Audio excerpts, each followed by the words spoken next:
platform-platform media yang ada, tolonglah speak up, berikan fakta yang sesungguhnya.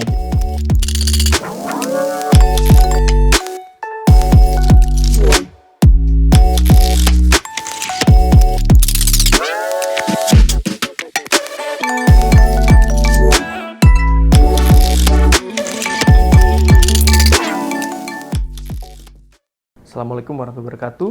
Waalaikumsalam. Bersama dengan sahabat dan rekan kerja tercinta, Pak Fikri Aulia Assegaf. Pak Fikri, apa kabar? Alhamdulillah baik. Terima kasih atas undangannya. Terima kasih juga sudah berkenan mau hadir. Pak Fikri boleh jelasin dulu ke teman-teman latar belakang pendidikan sama pekerjaannya sekarang. Ini kesempatan luar biasa ini untuk diundang menyampaikan sedikit pendapat ya. Banyak juga boleh. Banyak juga boleh, siap. Saya Fikri Aulia Assegaf. Saya mengambil disiplin ilmu hukum ya. Kemudian lebih khususnya terkait dengan dispute resolution, lalu juga corporate law.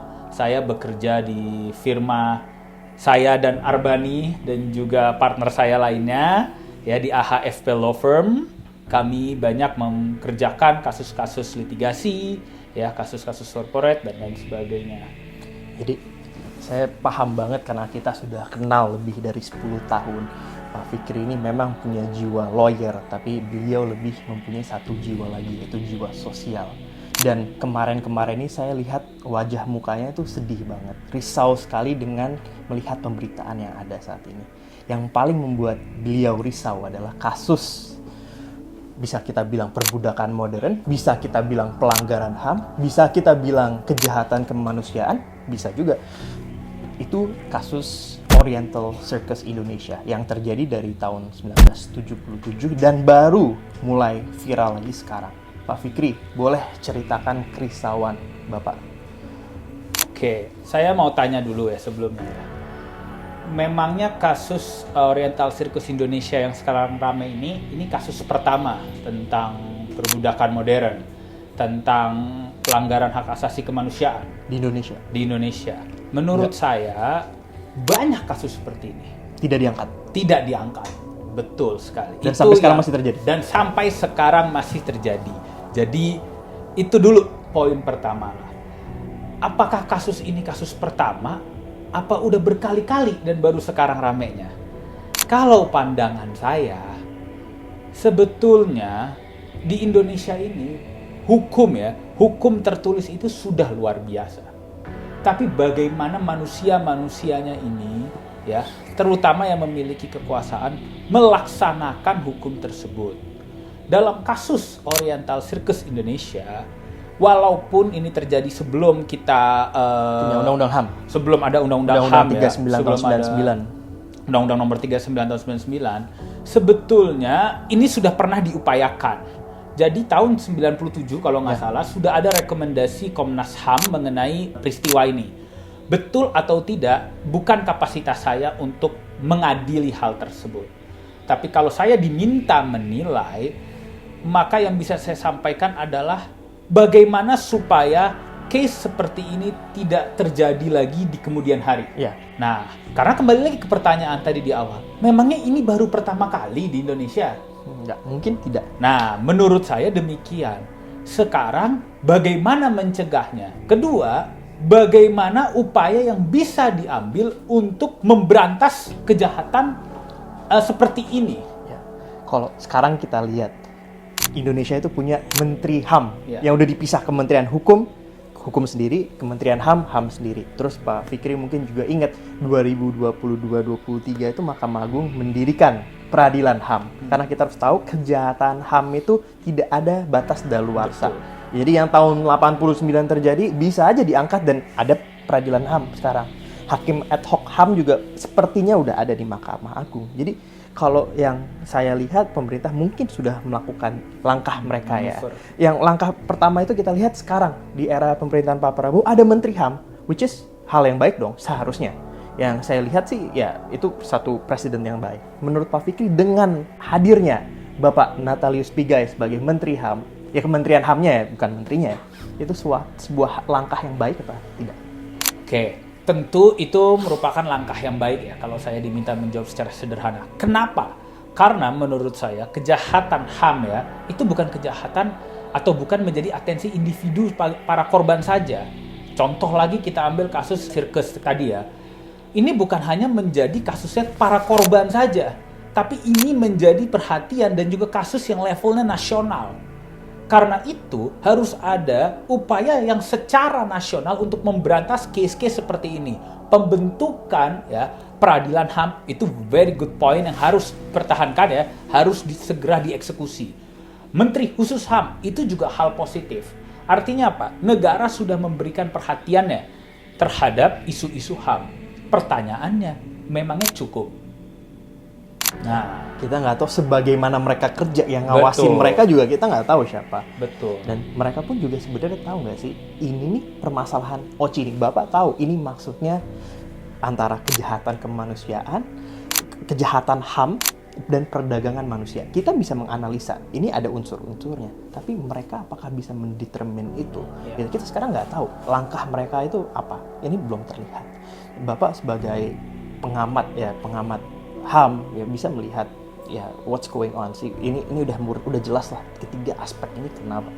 Nah, Bapak melihat ini sebagai ya suatu fenomena apa sih Pak? Kok bisa ya sebuah bisnis yang tahun 70-an bisa melakukan hal seperti itu, bahkan sampai tahun 89 tidak pernah ketahuan sampai barusan. Ya, kalau saya melihat, saya miris ya, terus terang ini tragedi yang luar biasa. Kembali lagi, poin awal kita, apakah ini kejadian pertama? Tidak. Menurut saya juga tidak. Udah pasti tidak. Nah, karena itu, bagaimana sekarang kita bisa menyelesaikan kasus yang ada ini, dan juga bisa mencegah jangan sampai terjadi di kemudian hari. Nah, pertama ya, kalau ditanya saran saya untuk mengerjakan kasus ini ya, untuk supaya kasus ini selesai, bentuklah tim khusus. Pokja atau Betul, apa whatever it is ya. betul. Dari HAM ya, dari Kementerian HAM langsung ditugasin untuk membentuk tim khusus ya untuk mencari fakta-fakta dari tragedi sirkus Indonesia ini. Dicari fakta-fakta untuk report langsung ke menteri yang direct juga ke presiden. Jangan dibiarin kayak gini. Jangan dibiarin, dan itu isu-isu penting. jadi liar. Betul, dan itu penting kenapa? Karena kalau misalnya sirkus Indonesia ini case-nya bisa terungkap, bisa jelas fakta-faktanya. Speak up yang lain korban. Tentu, itu dia. Pasti akan ada kebenaran lain terungkap, pasti akan ada case lain terungkap. Jadi menurut saya, ya, yang harus diutamakan cepatlah bentuk tim khusus. Utamakan itu. Dipandu oleh Kementerian HAM, ya, direct report langsung kepada presiden. Itu poin pertama. Kalau saya diminta kasih saran kedua, menurut saya ya, Indonesia ini tidak ada salahnya untuk ratifikasi ICC. Mengapa? Karena ICC itu punya kewenangan untuk melakukan investigasi. Oke.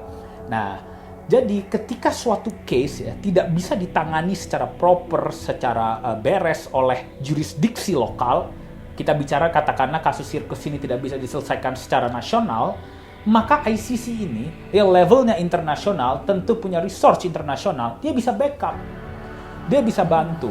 Nah, dengan adanya dia bisa bantu, maka kebenaran ini akan kembali terungkap. Nah, pertanyaannya bagaimana dia bisa bantu kalau Indonesia bukan adalah anggota dari ICC? Karena itu saya mendorong tidak ada salahnya ya jika Indonesia itu meratifikasi ICC, kita jadi anggota supaya kita punya apa yang disebut dengan safety net dalam tanda kutip. Ketika resource yang Indonesia punya hari ini tidak mampu menyelesaikan sebuah case, dalam hal ini case sirkus tadi, maka kita bisa minta backup dari ICC yang bisa mengambil case tersebut. Kenapa ICC bisa mengambil? Karena ini adalah kejahatan kemanusiaan yang levelnya adalah HAM berat. Tentu itu menjadi perhatian universal. Karena itu ICC berhak untuk ikut menginvestigasi maupun mengadili jika diperlukan. Tapi secara kita berhusnuzon dulu ya, berpositif thinking terhadap peradilan yang ada di Indonesia. Dengan terbentuknya peradilan HAM, dengan terbentuknya Kementerian HAM, mungkin saya rasa kalau misalkan ICC datang ke sini untuk membantu kita, membackup kita itu related juga dengan yang namanya sovereignty principles kita. Saya agak sedikit miris kalau misalkan bangsa asing dalam hal ini ya, timnya ICC kan terdiri dari beberapa panel kan. Ini agak miris ya kalau misalkan mereka datang dan itu membentuk suatu hal ya di antara kita bahwa kita nggak bisa menyelesaikan hukum kita sendiri. Ini ya it's a very negative precedent. Saya miris sih kalau sampai harus seperti itu. Tapi memang langkahnya itu benar. Tapi kita berhusnuzon semoga tidak harus sampai itu. Tapi kita sekarang juga harus menyadari bahwa media kita ini bukan media monolitik seperti yang dulu. Jadi media kita ini banyak orang bisa speak up dengan platform-platform media yang ada. Tolonglah speak up. Berikan fakta yang sesungguhnya, jangan menjadikan ajang ini hanya panggung buat mereka. Ya, sampaikan fakta yang ada secara tepat dan akurat. Semoga itu bisa menjadi suatu langkah untuk pemerintah untuk bisa menanggulangi ini. Kita kan sebagai pengamat cuma bisa ya melihat, memberikan saran. Yang tadi itu sangat bagus, Pak. Saya jujur nggak kepikiran, tapi karena saya mengajar hukum internasional dan benchmark saya di kelas itu, ingat Indonesia itu punya sovereignty principle, nggak boleh diganggu-gugat. Jadi saya tuh agak sedih ya kalau sampai langkah yang tadi harus terjadi. Tapi saya rasa itu bagus banget sih Pak, Bapak kepikiran itu gitu. Ya, ini sebenarnya resiko yang harus diambil ya kalau misalnya kita meratifikasi ICC. Bener. Nah, jadi gini, tinggal sekarang kita mau ngambil pandangan seperti apa. Kalau menurut saya, yang terpenting adalah bagaimana case ini selesai, fakta terungkap benar atau tidaknya. Tujuannya apa? Jangan sampai ada lagi case-case seperti ini, jangan sampai para korban ini merasa hak asasinya itu being violated ya oleh orang-orang, oleh oknum-oknum ini. Nah, kalau memang research yang ada saat ini tidak bisa untuk menyelesaikan itu, maka kita harus utamakan ya hak-hak manusia ini. Kalau begitu kita butuh research yang lebih besar datang dari internasional. Jadi, nah betul memang itu quote unquote akan bikin kok Indonesia tidak bisa memberantas case seperti ini, kok hukum yang ada tidak bisa. Tapi ya kembali lagi, memang itu suatu hal yang negatif, tapi kita tetap menurut saya utamakan hak asasi manusia dulu. Setelah itu kita bisa perbaiki internal law kita ya, internal sistem kita. Kayak yang tadi saya tanyakan ke Bapak, sebenarnya ini kasusnya masuknya apa sih? Ini ada perdagangan manusia. Itu that's another thing. Di sini ada lagi pelanggaran HAM. It's another thing. Di sini ada lagi eksploitasi modern slavery yang orang kerja habis itu mereka dipecut untuk bisa memperform lebih. Jadi ini there's lots of violations, not only one. Kalau jelas satu case, misalkan di luar negeri itu ada yang handicraft, mereka work overtime sampai mereka sakit, itu jelas modern slavery. Tapi ini semuanya kena, Pak. Ini semuanya kena. Jadi ini kasus harus bisa jadi benchmark case.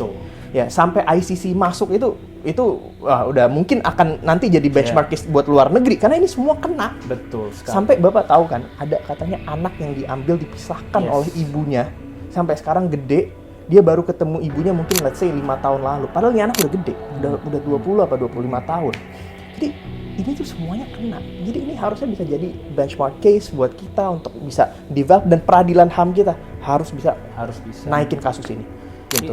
Itu dia mungkin nggak Pak? Sorry itu saya mungkin nggak itu diangkat? Tentu bisa. Itu dia makanya saya bilang di awal ya, kasus ini bukan jadi perhatian individu aja, bukan jadi perhatian korban, bukan jadi perhatian kuasa korban, tapi ini harus menjadi perhatian nasional.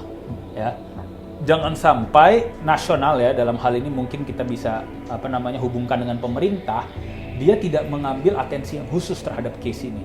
Kenapa? Karena kalau kita hanya berharap terhadap kuasa hukum dari para korban, mereka pun akan dibombardir oleh banyak tantangan. Nah, karena ini tadi seperti Pak Arbani bilang bahwa ini adalah kejahatan yang levelnya sangat tinggi ya, secara degree itu sangat tinggi ya, dia masuk ke dalam kejahatan kemanusiaan yang luar biasa, ya maka ini harus menjadi perhatian khusus. Ada korban jiwa, Pak, katanya. Dan ada korban jiwa di situ katanya. Maka ini harus menjadi perhatian khusus. Kembali lagi kita tarik ke statement saya pertama tadi. Apakah ini masalah hukumnya atau masalah manusianya? Hati nurani manusia. Manusianya ini siapa nih? Ya, saya owners. Ya, saya nggak bisa. Saya bukan kapasitas saya ya untuk menyebutkan siapa teman-teman yang salah, udah bisa nilai. Siapa yang siapa yang salah, siapa yang benar, apakah ini ada atau tidak, itu bukan kapasitas saya. Tapi kalau yang bisa saya sampaikan, kalau ya Indonesia ini, para pemimpin di Indonesia ini, para stakeholders di Indonesia ini punya hati nurani yang luar biasa ya, punya hati nurani yang baik, mungkin harapan saya di kemudian hari tidak akan kejadian hal-hal seperti ini. Jadi janganlah kita salahkan si A, salahkan si B, salahkan si C. Kembali lagi ke diri kita aja. Kita punya tidak hati nurani yang baik ya. Kita hargai manusia. Baik dia anak buah kita, baik dia atasan kita, baik dia coworkers kita, bisa tidak kita menghargai sesama manusia. Itu aja dulu. Jika itu bisa, saya yakin nggak ada persoalan seperti ini. Pak Fikri, satu hal yang menarik di antara permasalahan yang ada, saya tahu Bapak adalah pemerhati sistem hukum. Jadi seperti yang tadi di awal kita sampaikan, kita tahu ini sudah berjalan dari tahun 1970-an sampai 1990-an, redup, baru sekarang lagi timbul karena berkat mungkin media. Para korban mengakui mereka dapat support dari teman-teman untuk blow up kasus ini ke media dan jadi kenyataan. No viral, no justice. Walaupun sekarang belum ada justice per se buat mereka, tapi bisa kita simpulkan bahwa di antara tahun-tahun segitu sampai sekarang itu ada kekosongan hukum ya. Ada quote unquote insubordinasi. Pada saat mereka melaporkan ke kepolisian lempar sana, lempar sini, mereka melaporkan ke Komnas HAM, sampai sekarang mereka juga masih buktinya masih belum mendapatkan justice. Justice itu kan sebenarnya simple kan. Mereka mempunyai tuntutan, their demands-nya itu bagaimana bisa dirembukkan sehingga bisa di-meet their demands. Gitu. Logikanya kan sebenarnya sederhana kan. Tuntutan mereka itu apa terhadap penderitaan mereka dan bagaimana tuntutan itu terkabulkan. Jadi dari sini saya pribadi bisa menyimpulkan bahwa terjadi kekosongan hukum. Nah, Bapak bisa sepakat atau ada pandangan lain terhadap kesimpulan dari saya? Oke, iya tentu ya. Sebagai pemerhati peradilan dan sistem hukum. Iya tentu ketika peristiwa ini terjadi ya tahun 70-an sampai dengan ke tahun 90-an atau 80-an akhir, memang kita tidak punya hukum yang kita bisa sampaikan ya, se-strict dalam tanda kutip sekarang ya. Sekarang bisa kita katakan secara hukum ini lebih lengkap ya, secara peraturan ini lebih tegas ya. Nah, pada saat itu betul memang tidak seperti saat ini. Nah, tadi soal media itu luar biasa poinnya. Begini, kita ini dalam kasus-kasus tertentu kita perlu bantuan media dalam tanda kutip ya. Saya kasih contoh case yang paling menunjukkan kehadiran media itu luar biasa dalam mengungkapkan fakta. Itu adalah case-nya, mungkin teman-teman udah pada tahu ya, Ferdy Sambo. Tanpa kehadiran media, apakah mungkin ya korban ini, almarhum, bisa keluarganya ya, bisa membuat ramai case tersebut sampai akhirnya terungkap sebuah fakta, sampai akhirnya ikut ke persidangan, sampai akhirnya ada putusan yang berkekuatan hukum tetap. Itu semua berangkatnya awal dari dorongan media. Ya.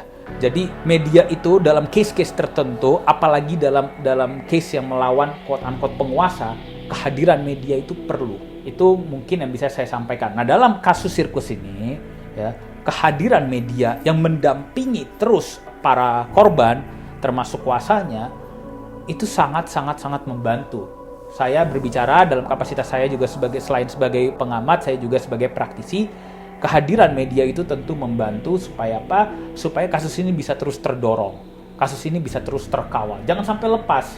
Karena kalau sekali lepas, apalagi kita tahu lawan kita katakanlah someone yang besar ya, yang bisa membuat ini tidak terungkap sekian lama. Yang bisa membuat ini tidak terungkap, wah gawat kalau udah seperti itu. Dan saya tadi pagi nonton juga dari perspektif pemilik sirkus. Tadi di salah satu podcast yang cukup kita kenal itu menjawab beberapa tuduhan dan mereka membantah. Tapi apa iya bisa terbantahkan semua itu?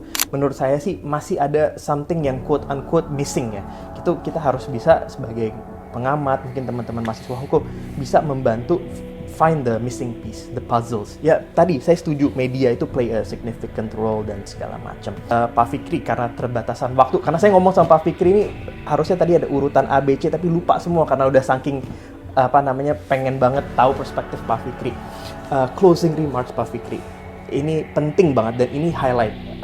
Saya pengen Pak Fikri menyampaikan bagaimana kira-kira agar kejadian seperti ini tidak terulang, mulai dari law enforcement-nya, mulai dari bagaimana media memainkan peranan, tadi Pak Fikri bilang media memainkan peranan, dan terakhir mungkin bagaimana ICC ini bisa play a role tapi tanpa juga mendiskreditkan sovereignty kita.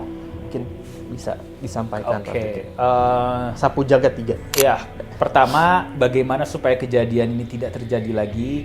Kembali lagi saya tegaskan, semua kembali ke hati nurani para stakeholders, para orang-orang yang punya kepentingan, para penguasa, ya individu dan lain sebagainya. Hati nurani kita yang menghargai orang lain, ya, yang melihat orang lain itu sejajar, saya jamin insya Allah akan tercipta sebuah ketertiban. Nah, saya highlight istilah ketertiban ini ya. Tujuan hukum itu apa sih? Ini debatable. Tapi kalau menurut saya, tujuan hukum itu adalah tercapainya ketertiban dalam kemasyarakatan. Ketertiban, kepastian. Tertiban itu akan tercipta ketika hati nurani masing-masing individu itu positif dalam tanda kutip. Ya. Itu poin nomor 1 agar supaya tidak terjadi lagi hal-hal seperti ini ya. Apalagi kejahatan yang sifatnya kemanusiaan. Lalu tools apa yang bisa digunakan untuk membantu terungkapnya fakta ini? Tadi saya sampaikan media terus kawal kebenaran ya, terus beritakan kepada publik supaya terungkap fakta-fakta yang sebenarnya. Lalu negara dalam hal ini mungkin pemerintah atau Kementerian HAM, mereka bisa bentuk tim khusus ya untuk mencari fakta, report langsung kepada presiden. Nah, supaya data-data, fakta-fakta ini terkumpul, supaya kita sebagai masyarakat kita bisa lihat ini yang betul yang mana. Ya kan, klaim ini yang betul yang mana. Lalu ketiga, soal ICC. Ini kalau saya bisa simpulkan, ini bukan sesuatu hal yang jelek. Ya, ini bukan sesuatu hal yang menunjukkan negara kita itu tidak memiliki sistem hukum yang bagus sehingga kita meminta tolong ICC. Enggak. Banyak negara maju yang sudah menjadi anggota ICC. Saya garis bawahi lagi, ICC adalah safety net dari sistem hukum yang ada. Ketika sistem hukum yang ada tidak mampu untuk mengadili sesuatu, untuk menginvestigasi sesuatu, maka ICC hadir. Dan ICC juga ruang kerjanya terbatas, dia hanya pelanggaran HAM berat, ya kan? Nah, ketika ada ICC hadir, maka sistem hukum yang ada ini saya harapkan bisa bekerja bersama, saling bahu-membahu. Tujuannya apa? Kembali lagi, terungkapnya kebenaran tadi. Karena apa? Jadikanlah ya kepentingan korban itu, jika betul ada pelanggaran HAM di situ, sebagai kepentingan yang paling utama. Itu dulu. Kalau ada, maka itu yang harus diperjuangkan. Kalau tidak ada, sampaikanlah kebenaran itu. Ya, jadi mencari kebenaran saat ini adalah suatu PR, PR bersama. Jadi teman-teman mahasiswa, mungkin masyarakat yang tidak memiliki pengetahuan hukum juga bisa mengawal ini. Dan sekali lagi, media itu menjadi social control untuk finding justice. Jadi dulu justice system itu hanyalah aparat hukum ya, pengacara, polisi, jaksa, hakim. Tapi sekarang media ini masuk jadi tools untuk mengawasi semua. Jadi persidangan terbuka, tertutup. Terbuka fungsinya untuk mengetahui kebenaran pada proses persidangan itu gitu. Jadi ya media plays a certain role. Makanya juga kita saat ini membicarakan hal ini di media. Ya, jadi terima kasih Pak Fikri, terima kasih juga penonton. Mudah-mudahan bermanfaat. Mungkin itu saja dari kami. Terima kasih. Wassalamualaikum warahmatullahi wabarakatuh. Waalaikumsalam warahmatullahi wabarakatuh.